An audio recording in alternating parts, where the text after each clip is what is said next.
Haleluya, salam damai sejahtera, dan semoga semua kawan-kawan, saudara dan saudari kekal berada dalam keadaan yang sehat dan baik-baik saja. Syukur puji Tuhan, sekali lagi saya dapat memberikan sedikit perkongsian, dan pada kali ini saya memetik 2 ayat untuk renungan kita bersama.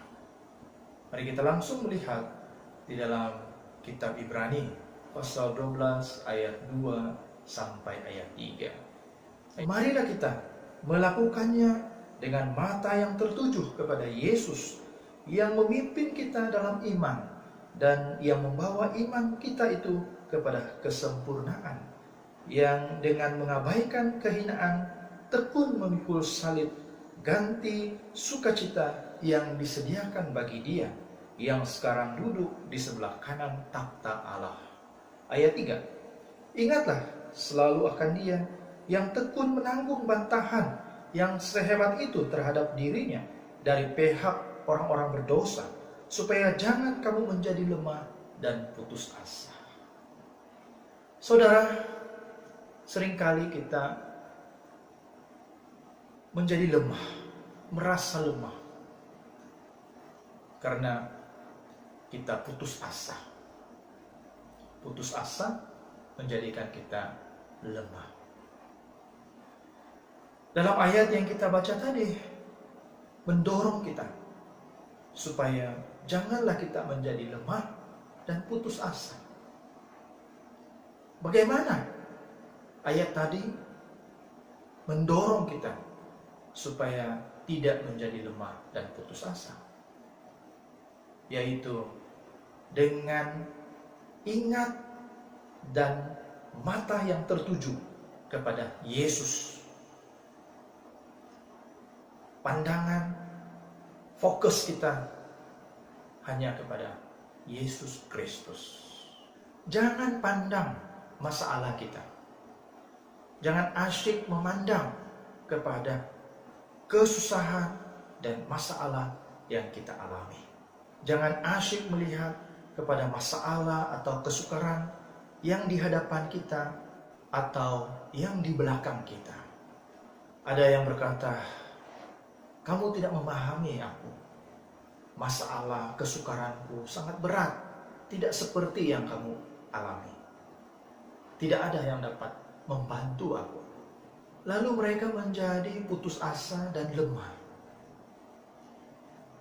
Mereka merasakan apa yang mereka alami itu sudah sangat berat dibandingkan dengan orang lain.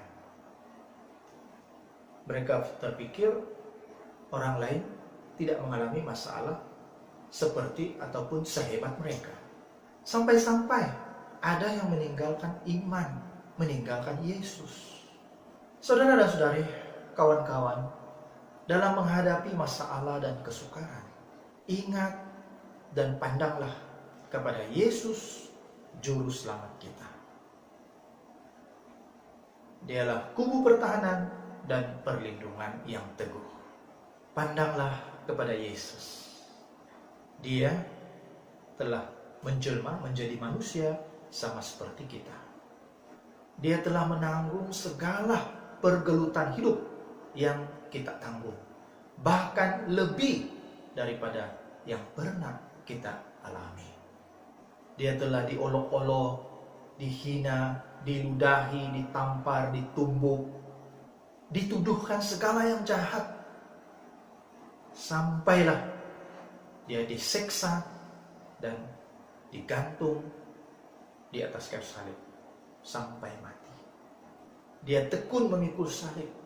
Dia telah menyampaikan doa dan ratap tangis. Dia telah menanggung segala kelemahan manusia. Tiada manusia yang telah menanggung segala keburukan seperti yang telah dialami oleh Yesus. Karena Dia adalah Tuhan sendiri. Dia tidak berdosa, tetapi Dia telah menanggung beban dan dosa manusia ke atas dirinya sendiri. Jadi patutlah Yesus menjadi kekuatan kita dalam menanggung segala kelemahan. Ingatlah akan Yesus.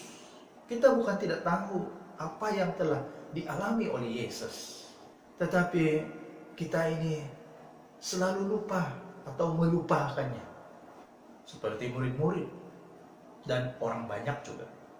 Sewaktu murid-murid Yesus dan orang banyak yang ada di bawah salib Yesus melihat Yesus tergantung di atas salib, mereka tersentuh, menangis, dan ada yang memukul-mukul diri, menyesali perbuatan mereka.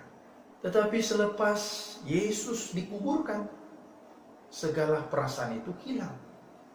Murid-murid menjadi takut lagi, dan mereka kembali kepada pekerjaan mereka yang semula.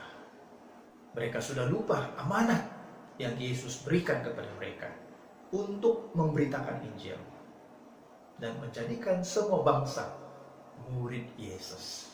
Karena mereka takut, putus asa, Yesus telah mati dan dikuburkan. Tetapi apabila mereka benar-benar telah melihat Yesus, karena Yesus telah menampakkan diri kepada mereka, maka semangat mereka kembali menjadi kuat dan mereka gembira. Kepercayaan mereka selama ini tidak sia-sia. Lalu semangat mereka berkobar-kobar untuk melaksanakan amanat Yesus. Kita juga, saudara, akan menjadi seperti murid-murid Yesus kalau kita lupa, kita tidak ingat, dan kita tidak pandang kepada Yesus. Oleh itu, kita harus senantiasa ingat dan pandanglah kepada Yesus, Juru Selamat kita. Jadikanlah Yesus Raja di hati kita. Dialah idola kita yang benar, yang sungguh. Terima kasih atas ketekunan saudara dan saudari belajar firman bersama-sama dengan saya. Semoga Tuhan memberkati sehingga semua dapat mengenal kebenaran dan menjadi umat Tuhan yang benar. Amin.